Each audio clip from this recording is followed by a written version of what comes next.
Hello! Hope you're doing really well. This is the last video, the third out of 3 videos about how to prepare an Erasmus and how to handle an Erasmus and the end of Erasmus. I'm still wearing the same shirt and the same outfit than before because I filmed the 3 videos at the same time because I have all the idea on my mind. So I don't want to forget what I'm thinking about. So I write everything and I film everything. This is the last video and it's gonna be a little bit more sad than the first 2 videos because that's the last one about the end of Erasmus and it's not the best part and it's not the easiest to handle, but you will probably need this video. The first advice, a random advice, is plan to see your friends, your Erasmus friends. Again, try to plan a trip or a meeting or anything to see each other, even if it's just on a Teams reunion or just a call. Yeah, try to realize that it's like not the last time that you will see them. I think it's a good advice. It's the best transition with my second advice. Say to you that it's not a goodbye forever, but just to see you soon. Really, it helps to not think about the fact that maybe it's the last time that you will see them, because it's not. You will see them again. Obviously you will, because the friendship that you have during an Erasmus, you will have this link of Erasmus friendship. So this link will never break, even if you fight, even if you don't keep in touch with them, even if it's the end of life, it's like the apocalypse, you will always have this link of Erasmus friendship. So try to plan to see them, like I said before, because you really have to think about the fact that it's just a see you soon and not a goodbye forever. This first 2 advices was really quick and really short, but the third one is a little bit longer. Do not feel guilty to not find your place in your previous life as before. I'm explaining, things change. Even if you just live for 1 semester, things change. Your previous life will maybe change. Your parents will maybe change. Your brothers and sisters, your friends, even your partner if you have one. And maybe you won't find your place like before. And maybe if your previous life didn't change, you did. You did personally. You did emotionally. It's not normal to feel a little bit out of step, because you lived in a country for 6 months or 10 months or whatever abroad with people who were not in your circle of friends or relatives before, and you adapted yourself and you changed, because obviously you will change. Even if your previous life don't, you will for sure. And you will need sometimes to look for your place in your previous life, to find a routine, to find maybe new friends. You will have to adapt yourself again and adapt yourself in a new way of life. So don't feel guilty about it. You will need time. It doesn't matter, because everyone will pass by that. And we're gonna talk about it a little bit later on my last advice. But this one is really important. It's not normal to not find your place anymore in your previous life, because it's not actually your previous life. It's just the life which continued without you. And the life could be a little bit different, but that's just the circle of life. And I can understand that it's hard to understand, because when you live, for example, even if you live 100 kilometers from your parents and you have your own house or apartment, life is still different, and you don't especially feel disconnected from your life because you're not with your family. But when you're abroad, it's different. So yeah, let's talk about it on the last advice, you'll see. The next advice is for me one of the most important advice I can give you, because it is looking for something that you're gonna do after your Erasmus. Could feel sad, I know, but you have to know if you're gonna study the year after or the next semester. Are you gonna do an internship? Are you gonna look for a job like I did? What are you gonna do? Because if you don't think about it, you will feel a little bit out of step again, because you will be in your life in your own country, try to find your routine and everything, but you won't have especially a goal. Your life won't have the same purpose if you don't have a goal or if you don't have anything to do. So it's hard to say, okay, now it's like the end of my Erasmus and I have to go back in my country and I have to look for a job or for a master degree or a bachelor degree. Yeah, it's hard, but if you don't do it, it will be harder.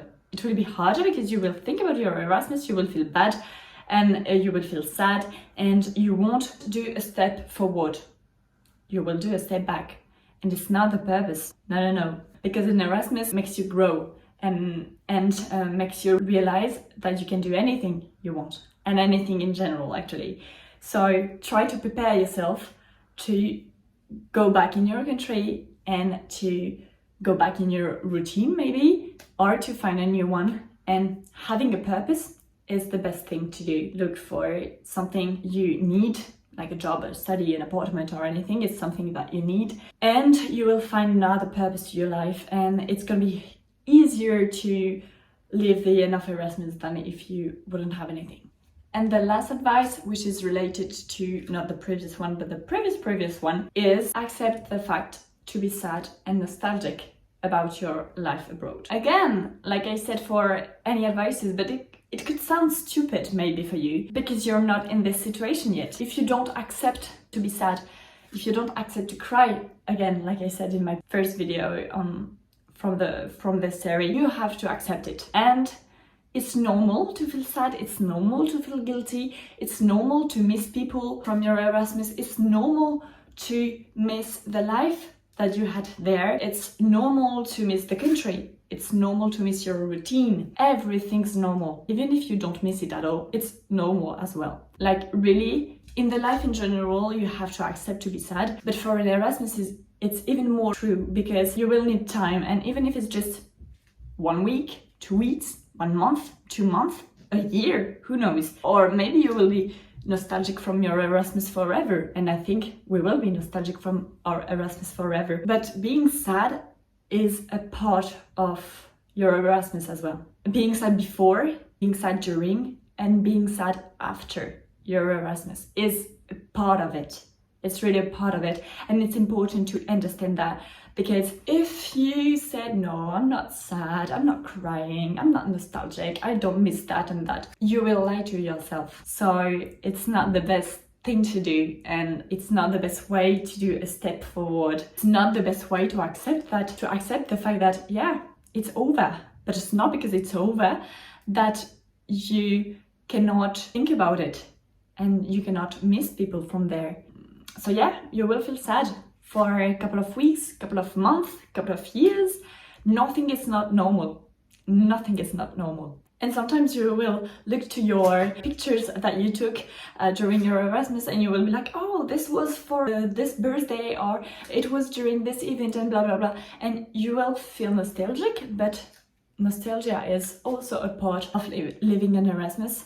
Okay, I forgot what I wanted to say before, but the thing is, maybe people around you who never lived in Erasmus, who never went abroad for studying, maybe they won't understand. For sure, they won't understand at all your feelings. Now I know what I wanted to say. That's why it's important to talk about it. Talk about it with your friends that you met abroad. It's important because you will feel the same feelings, and you will know that you can count on them to speak to them about your feelings, about why you're feeling sad. Is it normal? Is it not normal? I'm saying it's not normal, but you will be like, oh, maybe it's not normal because it's been 6 months already. No.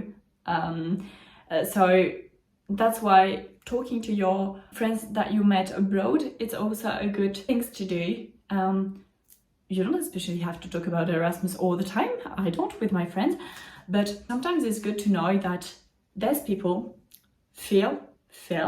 will feel the same thing than you. You could be reassured thanks to that. And yeah, it's always good to share your experience. Watching this video maybe will help you or help you already. I'm gonna be really grateful for that. For me, it's really important to know that you can count on people even after your adventure, because this is an adventure. really an adventure that you will never forget. Never. It will be in your mind all the time. That's why on my previous video I said enjoy as much as possible, because you will never forget it. You will never forget people that you met there. I'm still really nostalgic from this period of my life. Not sad anymore, not really, but I'm still nostalgic, as you can see. Thinking about everything that I wrote for these 3 videos make me feel nostalgic. But I lived this experience, the best experience of my life, and you will as well, or you do now. So it's just these 3 videos actually are for purpose to help people to handle easier their feelings. It's not because you watch these 3 videos that you're not gonna feel these feelings. You will for sure, but you're gonna be ready, more ready. It's gonna be different that if you wouldn't have these videos, or if maybe you already talked to people who went in Erasmus a few years ago and you know what they felt. Hope I didn't speak only for me and also for other people. Hope that helped. Really hope you enjoyed this video. Hope I can film another one maybe later about another topic, maybe in French. I don't know, I'm sorry for my friends from abroad, but I also have to do some video in French. Don't forget to subscribe and to put a thumbs up. Still hard to say, but you know what I mean. And see you later in another one.